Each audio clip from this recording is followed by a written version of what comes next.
तो hello guys, मैं Gagan and welcome to my YouTube channel Wrestling Slammer. और आज हम बात करने वाले हैं आज हुई फ्राइडे नाइट स्मैकडाउन के बारे में। तो वीडियो को लास्ट तक देखना और पसंद आए तो लाइक और सब्सक्राइब भी जरूर कर देना। तो स्मैकडाउन की शुरुआत हमें देखने को मिलती है बैक स्टेज से सेथ रॉलिंस और उनकी पार्टी के साथ, जो कि कूल एंट्रेंस के साथ रिंग में आते हैं। यहाँ क्राउड जोरों शोरों से ओटीसी के चैंट्स लगा रहा था। सेथ रॉलिंस कहते हैं कि मुझे नहीं लगता कि वो तुम लोगों को सुन भी रहा होगा, क्योंकि मैंने रेसलमेनिया के बाद उसे उसकी सही जगह पर पहुंचा दिया है और अब वो अपनी आइसलैंड ऑफ रेलेवेंसी से जा चुका है। इसी के साथ सेथ रॉलिंस का कहना है कि उनका next target money in the bank होने वाला है और इसके बीच में जो कोई भी आएगा उसका हाल रोमन रेंस, सैमी ज़ेन और सीएम पंक की तरह ही होगा। इसके बाद वो कहते हैं कि रोमन रेंस अब तुम लोगों को नहीं बचाएगा और अब मैं ही तुम्हारा मसीहा हूँ। और यहाँ सेथ रॉलिंस को इंटरप्ट करते हैं सोलो सिकोआ, जेकब फाटू और जेसी मटेओ। सोलो सिकोआ यहाँ रिंग में आके सेथ रॉलिंस से कहते हैं कि तूने तो अपनी ही ब्लड लाइन बना ली है। और यहाँ वो ब्रॉन ब्रेकर और ब्रॉन्सन रीड को जे ऊसो और सैमी ज़ेन बताते हैं। यहाँ वो ब्रॉन्सन रीड को वॉर गेम्स की याद दिलाते हैं और कहते हैं कि वॉर गेम्स में हमने टीम अप किया था और अब तेरा हाल क्या हो गया है। इसके बाद सेथ रॉलिंस यहाँ स्मार्ट खेलते हैं और वो भड़काते हैं जेकब फाटू को सोलो सिकोआ के खिलाफ। यहाँ सेथ रॉलिंस का इनडायरेक्टली कहना था कि जेकब फाटू सोलो सिकोआ पर कभी भी टर्न कर सकता है। देखकर लग रहा था कि यहाँ ब्रॉन बेकर और जेकब फाटू के बीच में अब रॉल होने वाली है, लेकिन सेथ रॉलिंस अपनी पार्टी के साथ वहाँ से चले जाते हैं। इसके बाद पीछे से जिमी ऊसो आते हैं, जो कि अटैक कर देते हैं जेसी मटेओ और जेकब फाटू के ऊपर। और नेक्स्ट हमें जिमी ऊसो और जेसी मटेओ का मैच देखने को मिलता है। यहाँ सोलो सिकोआ भले ही मैच में नहीं थे, लेकिन उनकी परफॉर्मेंस देखने वाली थी, जहां वो रिंग साइड पर खड़े होकर अजीब अजीब हरकतें कर रहे थे। बात करें मैच के एंड की तो यहाँ जेकब फाटू डिस्ट्रैक्ट करने की कोशिश करते हैं जिमी ऊसो को, लेकिन इसका फायदा नहीं होता और जेसी मटेओ गलती से अटैक कर देते हैं जेकब फाटू के ऊपर। इसके बाद रोल अप से यहाँ जिमी ऊसो की जीत हो जाती है। तो इसके बाद अब टेंशन और भी बढ़ गई है जेसी मटेओ, सोलो सिकोआ और जेकब फाटू के बीच में, और जल्दी हमें किसी न किसी का टर्न देखने को जरूर मिलने वाला है। इसके बाद हमें बैक स्टेज से जेलिना वेगा और जूलिया देखने को मिलती हैं, जहां जेलिना वेगा का कहना है कि वो रेडी हैं जूलिया के लिए। इसके बाद हमें बैक स्टेज से जेकब फाटू और डेमियन पीस्ट भी देखने को मिलते हैं, जहां डेमियन पीस्ट का कहना है कि वो यूनाइटेड स्टेट्स चैंपियनशिप के लिए आ रहे हैं। यहाँ जेकब फाटू का भी कहना है कि वो रेडी हैं उनके लिए। तो शायद मनी इन द बैंक के बाद WWE इनकी फ्यूड कराने वाली है।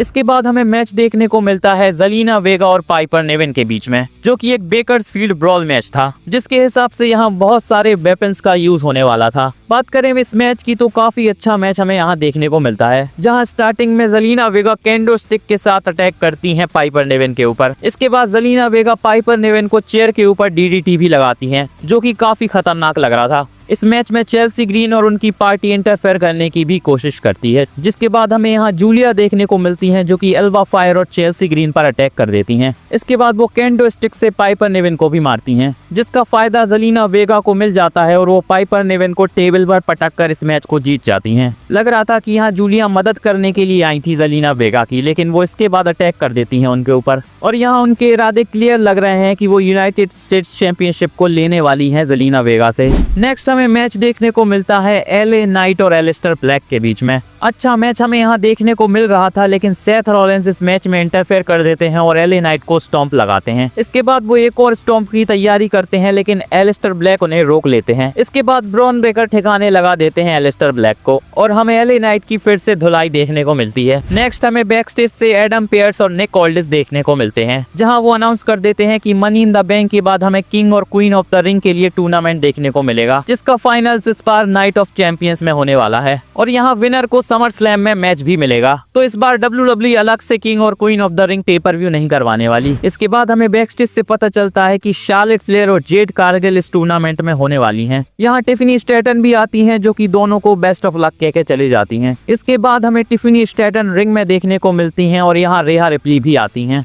इसके बाद धीरे धीरे यहाँ सारे पार्टिसिपेंट्स आते हैं मनी इन द बैंक के और हमें यहाँ एक बड़ी ब्रॉल देखने को मिलती है, जिसके बाद टैग टीम मैच होता है अलेक्सा ब्लिस, रेहा रिप्ली, स्टेफनी वकार, जूलिया, रोक्सेन परेज और नाओमी के बीच में। बहुत ही शॉर्ट मैच था, जहाँ देखकर लग रहा था कि ये मैच सिर्फ मनी इन द बैंक को हाइप करने के लिए किया गया था। बात करें इस मैच के एंड की तो यहाँ फेस टीम की जीत हो जाती है। इसके बाद हमें बैक स्टेज से एक सेगमेंट देखने को मिलता है, जहाँ जेसी मटेओ को सोलो सिकोआ समझा रहे होते हैं। यहाँ वो उनसे कह देते हैं कि जेकब फाटू के पास दिमाग नहीं है, जिसके बाद हमें दिखाया जाता है कि जेकब फाटू ने ये सब सुन लिया है, जो कि जेसी मटेओ और सोलो सिकोआ के लिए अच्छी बात नहीं है। इसके बाद हमें बैक स्टेज से पूरा टैग टीम डिवीजन दिखाया जाता है जो कि रिवेंज चाहते हैं व्हाइट सिक्स से सिवाय टीम DIY के।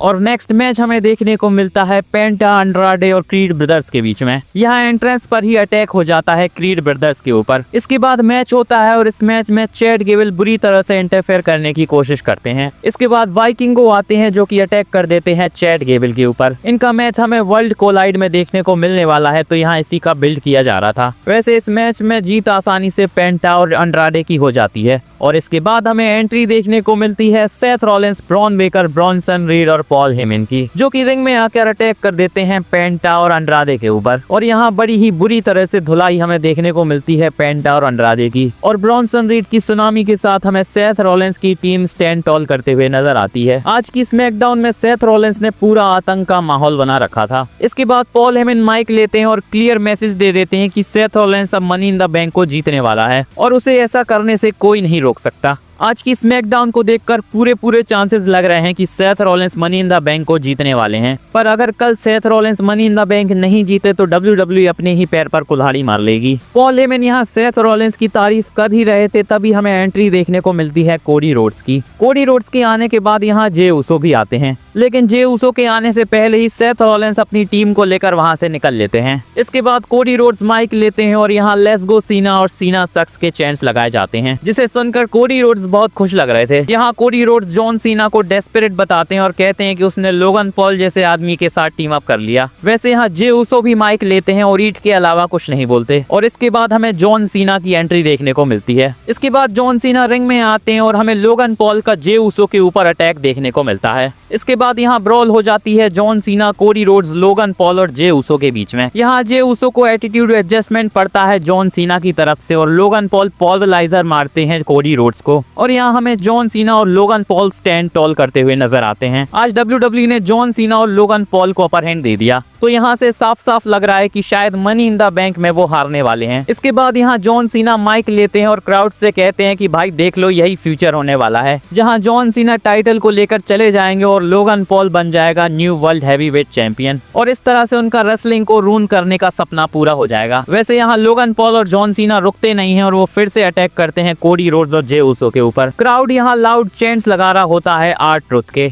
जिसके बाद जॉन सीना फिर से माइक लेते हैं और कहते हैं कि you can't handle the truth, तुम सब लायर हो और यही डिजर्व करते हो। पता नहीं ऐसा क्यों लग रहा था कि ये लाइन शायद अनस्क्रिप्टेड थी। वैसे फिलहाल जॉन सीना और लोगन पॉल की जोड़ी काफी इंटरेस्टिंग और एंटरटेनिंग लग रही है, तो WWE को मनी इन द बैंक के बाद भी इनके साथ कुछ करना चाहिए। वैसे आज के इनके सेगमेंट ने मनी इन द बैंक के इनके मैच को काफी हाइप कर दिया है। देखते हैं कल के मनी इन द बैंक में इनके मैच में क्या बड़ा धमाका होने वाला है। वैसे कल की वीडियो में मैंने बताया था कि हमें क्या क्या बड़े धमाके देखने को मिल सकते हैं इनके मनी इन द बैंक के मैच के बाद, तो जिसने अभी तक वो वीडियो नहीं देखी है तो प्लीज जाकर देख लो। बाकी कमेंट में बताओ आपकी क्या प्रेडिक्शन होने वाली है मनी इन द बैंक के लिए। और मेरी ये वीडियो अच्छी लगी हो तो प्लीज इसे लाइक कर दो और मेरे चैनल रेसलिंग स्लैमर को भी सब्सक्राइब कर दो और बेल आइकन को भी दबा दो ताकि मेरी वीडियो की अपडेट आप तक पहुंचती रहे। मिलते हैं नेक्स्ट वीडियो में, धन्यवाद।